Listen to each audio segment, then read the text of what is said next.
What if we multiply two polynomials with more than one term in each of them? We can use the box method for this kind of problem as well.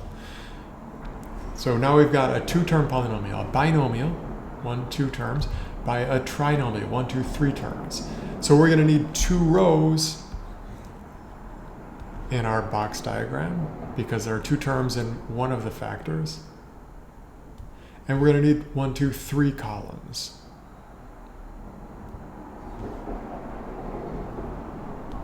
So 1, 2, 3 columns and 1, 2 rows.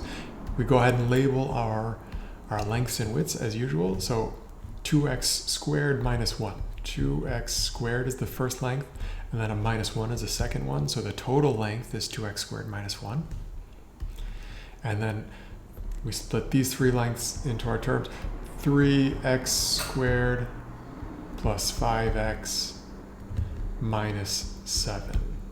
Total width is 3x squared plus 5x minus 7, like we see in these parentheses. And then we just multiply length by width for each of these smaller rectangles to find their areas. 2x squared times 3x squared. So 2 times 3 times x squared times x squared. That's 6 times x to the 2 plus 2.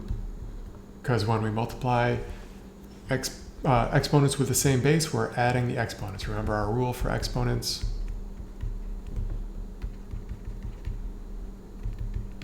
X to the a times x to the b is x to the a plus b.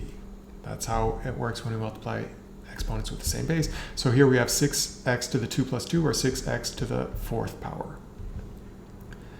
Now let's just continue on to fill in the rest of the areas here. 2x squared times 5x.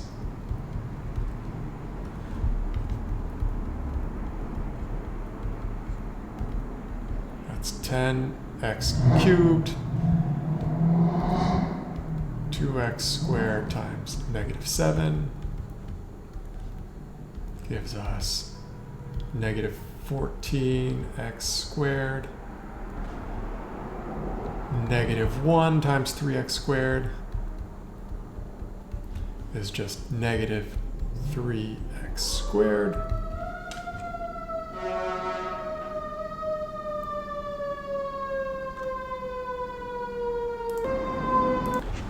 Then we've got negative 1 times 5x,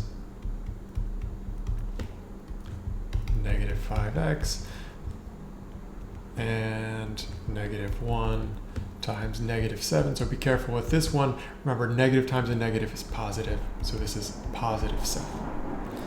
And so we just, we take all of these 6 areas, add them all up to get the area of the big rectangle.